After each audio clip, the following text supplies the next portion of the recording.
दुनिया के सबसे बड़े विरोधाभासों में से एक पर नजर डालते हैं। एक ऐसा विशाल, ताकतवर और बेहद आक्रामक कॉर्पोरेट साम्राज्य जिसका 66% हिस्सा, जी हाँ बिल्कुल सही सुना, लगभग 2/3 हिस्सा धर्मार्थ ट्रस्टों यानी चैरिटेबल ट्रस्ट्स के पास है। इतने निर्मम कॉर्पोरेट ढांचे का नियंत्रण परोपकारी संस्थाओं के हाथ में होना वाकई हैरान करता है।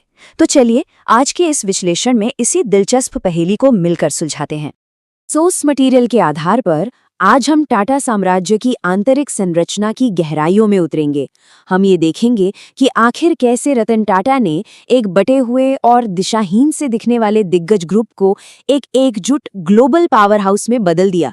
सच कहूं तो ये पूरी कहानी कॉर्पोरेट शतरंज की किसी बहुत ही रोमांचक बाजी से कम नहीं है। इस सफर में हम मुख्य रूप से 5 पड़ावों से गुजरेंगे।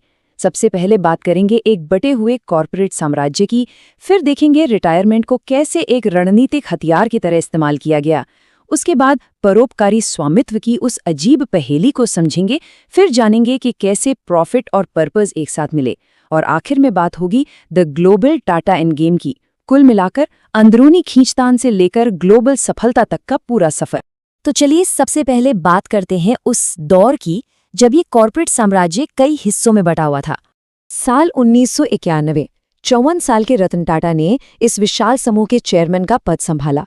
लेकिन दिलचस्प बात यह है कि तब ये वैसा एकजुट और मजबूत ग्रुप बिल्कुल नहीं था जैसा हम आज देखते हैं। उस समय एक बहुत बड़ा वैचारिक टकराव चल रहा था। एक तरफ था रतन टाटा का विजन, एक ऐसा एकजुट समूह जहां आपस में तालमेल हो और फैसले केंद्र से लिए जाएं, और दूसरी तरफ थे रूसी मोदी, दरबारी सेठ और अजीत केरकर जैसे दिग्गज नेता जिन्हें स्वतंत्र सत्रप कहा जाता था। ये लोग दशकों से अपनी अपनी कंपनियों को किसी स्वतंत्र रियासत की तरह चला रहे थे। वो समूह के इस नए सामूहिक विजन को मानने के लिए बिल्कुल तैयार नहीं थे। नए चेयरमैन के लिए इन स्थापित नेताओं का विरोध एक बहुत ही सीधी और बड़ी चुनौती थी। यहीं से शुरू होता है हमारा दूसरा हिस्सा, द स्ट्रेटेजिक रिटायरमेंट वेपन। चलिए देखते हैं कि कैसे एक बहुत ही सामान्य सी दिखने वाली बोर्डरूम नीति का इस्तेमाल नियंत्रण पाने के लिए किया गया। बिना किसी खुले युद्ध के कॉर्पोरेट शतरंज की ये चाल वाकई एक मास्टर स्ट्रोक थी। ये रणनीति इतनी अचूक और सधी हुई थी कि किसी को भनक तक नहीं लगी। 1992 में एक नियम आया कि निदेशकों के लिए रिटायरमेंट की उम्र 75 वर्ष होगी। फिर 2000 में इसे अचानक घटाकर 70 वर्ष कर दिया गया। कहानी में मोड़ तब आया जब 2005 में इसे वापस बढ़ाकर 75 वर्ष कर दिया गया, जिससे रतन टाटा का चेयरमैन के रूप में कार्यकाल 2012 तक बढ़ गया। और सबसे बड़ी हैरानी तो तब हुई जब 2016 में टाटा ट्रस्ट के नॉमिनीज के लिए ये आयु सीमा पूरी तरह से हटा दी गई। ये देखना सच में हैरान करता है कि एक साधारण सी रिटायरमेंट नीति को किस तरह नेतृत्व सुरक्षित करने के लिए हथियार बनाया गया। इस रणनीति के नतीजे बिल्कुल चौंकाने वाले थे। इसी एक रिटायरमेंट नीति ने धीरे धीरे पूरे समूह को एक धागे में पिरो दिया। 1993 में टाटा स्टील से रूसी मोदी की विदाई हुई। ठीक एक साल बाद 1994 में दरबारी सेठ टाटा केमिकल से रिटायर हुए। 1997 में अजीत केरकर को इंडियन होटल से इस्तीफा देना पड़ा। और जैसा कि सबको याद होगा, 2016 में आयु सीमा हटने के बाद साइरस मिस्त्री को भी पद से हटा दिया गया। बिना किसी भारी शोर शराबे के इन कदमों ने सत्ता को पूरी तरह से केंद्रीकृत कर दिया। इस नाटकीय कॉर्पोरेट एकीकरण को समझने के बाद अब हम इस साम्राज्य के सबसे अनोखे हिस्से की ओर मुड़ते हैं, द फिलैंथ्रोपिक ओनरशिप पजल, यानी परोपकारी स्वामित्व की पहेली। टाटा सन्स का जो मालिकाना ढांचा है वो दुनिया के किसी भी अन्य बड़े कॉर्पोरेट समूह से एकदम अलग है। जरा इन आंकड़ों पर गौर करें। टाटा ट्रस्ट के पास 66.5% का भारी भरकम हिस्सा है। वहीं शाहपुरजी पल्लौंजी ग्रुप के पास 18.6%, टाटा कंपनियों के पास खुद का 12.4% और टाटा परिवार के पास केवल 2.2% हिस्सा है। ये कल्पना करना भी मुश्किल लगता है ना कि इतने बड़े और आक्रामक कॉर्पोरेट घराने का बहुसंख्यक नियंत्रण सीधे तौर पर परोपकारी ट्रस्टों के हाथ में है। तो सवाल ये उठता है कि आखिर ये अनोखा ढांचा काम कैसे करता है? इसका जवाब है प्रबंधकीय दूरी, यानी मैनेजरियल डिस्टेंस की एक बहुत ही सोची समझी रणनीति। उदाहरण के लिए बोर्ड में सदस्यों का ओवरलैप बहुत सीमित रखा गया है। सर दोराबजी ट्रस्ट और टाटा सन्स के बीच केवल 28% का ओवरलैप है। ट्रस्टियों को तो नाम मात्र की फीस मिलती है, करीब 10 से $20 सालाना।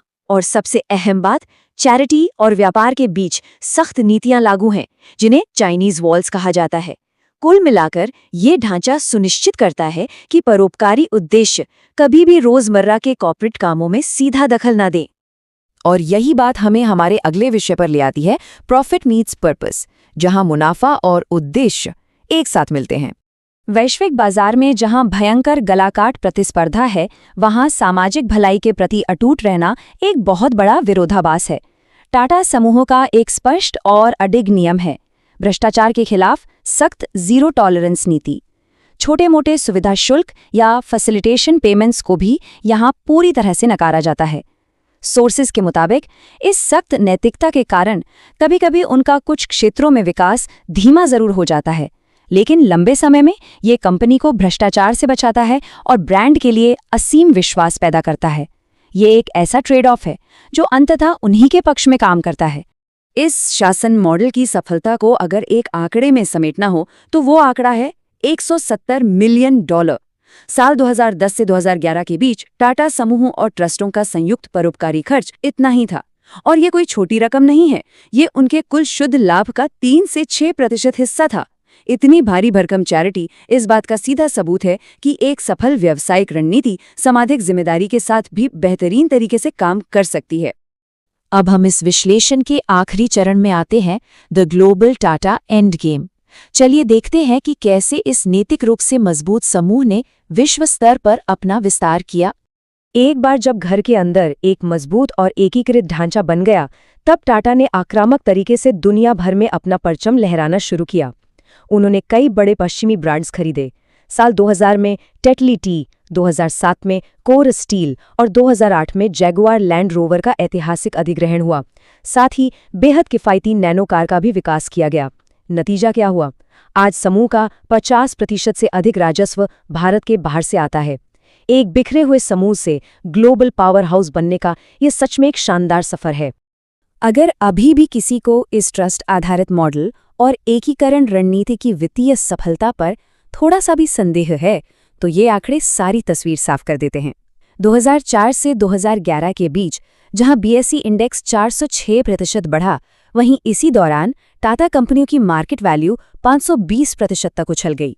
ये साफ तौर पर साबित करता है कि रतन टाटा की ये रणनीति केवल सामाजिक रूप से ही नहीं, बल्कि वित्तीय रूप से भी एक बेजोड़ सफलता थी। तो अंत में ये पूरी चर्चा हमें एक बहुत ही गहरे सवाल के साथ छोड़ जाती है। क्या कॉर्पोरेट रणनीति की इस कटु प्रतिस्पर्धा और सख्त परोपकारी स्वामित्व के इस अनोखे विरोधाभासी मॉडल को कभी पश्चिमी बाजारों में सफलता के साथ दोहराया जा सकता है? ये एक ऐसा विचार है जिस पर हम सबको सोचना चाहिए। आज के इस विश्लेषण में बस इतना ही। आगे भी ऐसे ही जटिल और दिलचस्प विषयों को मिलकर समझते रहेंगे।